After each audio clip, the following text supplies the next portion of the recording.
March 30th, 2022. I'm watching David Muir is off. I can't remember this gentleman's name, but he's on, and it's ABC News Tonight. I think he's the NTD correspondent, if I remember correctly. But anyway, he's filling in for David Muir at the moment. They're saying, and I'll play it, that tonight, that Vladimir Putin is not getting the up-to-date, possibly all the information that he needs, which is a very frightening fact. The Pentagon confirmed their concern. I'm voicing my concern in New York about other things. I mean, the family that runs the White House used to have full control, it would have appeared, in prior administrations and executives, that the family on this side of the Atlantic, this side in North America, had full control. Now I'm finding out and documenting in my area, they're in one section of the theater, I'm in a different section, that all of this sports money, being soccer and football and basketball, has led to a really dangerous internal structure that is what appears to be threatening the sanctity of what tight-knit there used to be over here.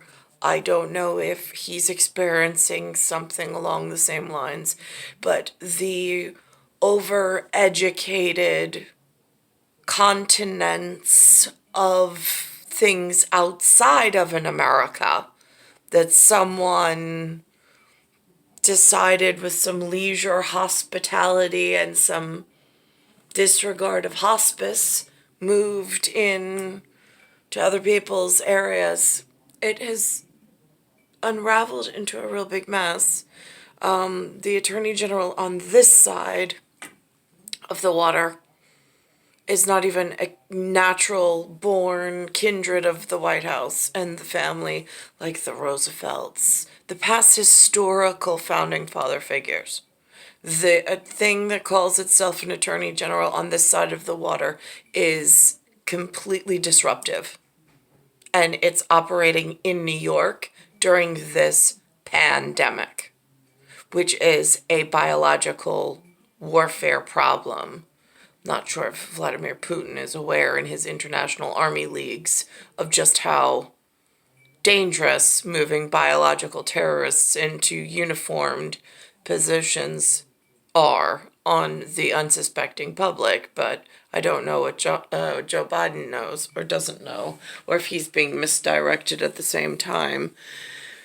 But all I can do is just document in sequence what the state is advising in some pattern, that the couch potato, because again, when things start to come back together, I don't want to be exposed in like, why didn't you help your fellow whatever? The Americans and the Russians get along in the ISS, in a space station outside this atmosphere. I'm just saying, ground control, the crew in New York, no longer, they look disruptive. They just do. Straight in the heart of New York City and several other areas. And now it looks like they've made plenty of room for their children to have these big sports careers, these big money portfolios and retirement portfolios and all sorts voices. But they have canceled out what you would expect to see running the White House and its inner workings. Tonight, the war in Ukraine on a day the Russians said they were pulling back from around Kyiv. No sign that the shelling will stop. And new images of the devastation in Mariupol. Nearly everything destroyed. 100,000 people still believed to be trapped there. And now the White House saying it believes that Vladimir Putin is being misinformed by his military commanders. They are not telling him just how badly his forces are doing. ABC's James Longman is in Kyiv again tonight. Putin's fury keeps raining down on Ukraine tonight, despite pledges to reduce some combat operations. Moscow with these new images of short-range ballistic missiles, which they say they're firing at military targets in Ukraine. Russian forces unable to occupy, so they destroy. Relentless shelling on the town of Irpin, just outside the capital, an area in which the Russians had said they'd drastically curb military activity.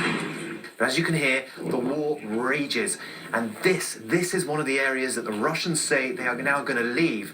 But as you can hear, there are no signs of this war stopping. This man, one of the volunteers who rush ambulances in and out of the town to evacuate residents. Taras has been telling me this, that he's going to go back in to get evacuees from his town, whilst we listen to the sounds of bombs in his city. I mean, the level of bravery here is just extraordinary. Those saved from the bombs returned dazed to a world they'd been cut off from for weeks. This is Vladimir. He's 85 years old. His wife Svetlana, who quite clearly looks after him. Sadly, he had a stroke 12 years ago. They just got out this morning from Irpin. You okay? Vladimir is helped into the car, saying it believes that Vladimir Putin is being misinformed by his military commanders, who are too afraid to tell him the truth about how badly this invasion is going. Declassified intelligence says Putin feels misled by his defense ministry, which didn't even tell him Russian conscripts were fighting and dying in Ukraine. The fact that he may not have all the context, that he may not fully understand the degree to which his forces are failing in Ukraine, that's a little discomforting, to be honest with you. The Russians now say they'll focus on what they call liberating the Donbass, which sets up a bloody second chapter of this war in the eastern region. In the south, the scale of the destruction of Mariupol devastatingly clear in these before and after satellite images. Entire neighborhoods obliterated. Hundreds of people crowding outside a supermarket looking for food. And in Kharkiv, a once prosperous town, now reduced to this. Residents lining up for bread. The World Food Programme estimates 45% of Ukrainians are worried about finding enough to eat.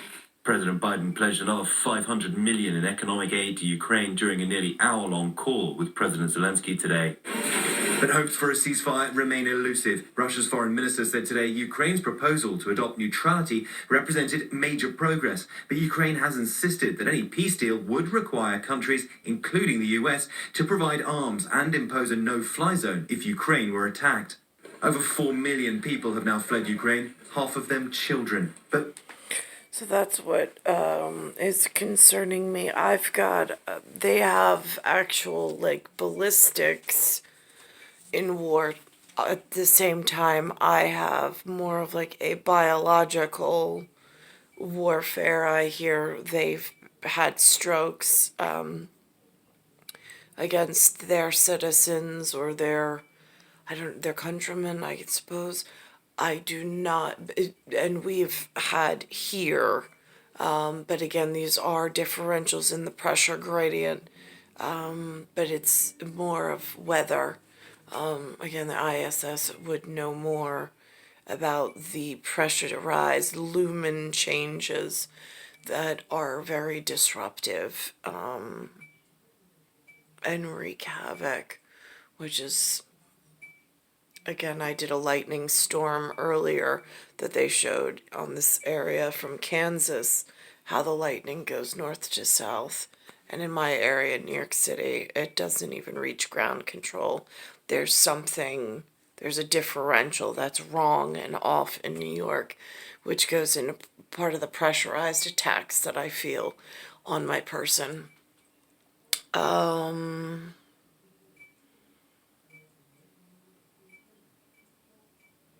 It's star 1978, star 8378, Nicole, Cattaruzza, it's Earth, solar system, Milky Way, universe, galaxies, broken.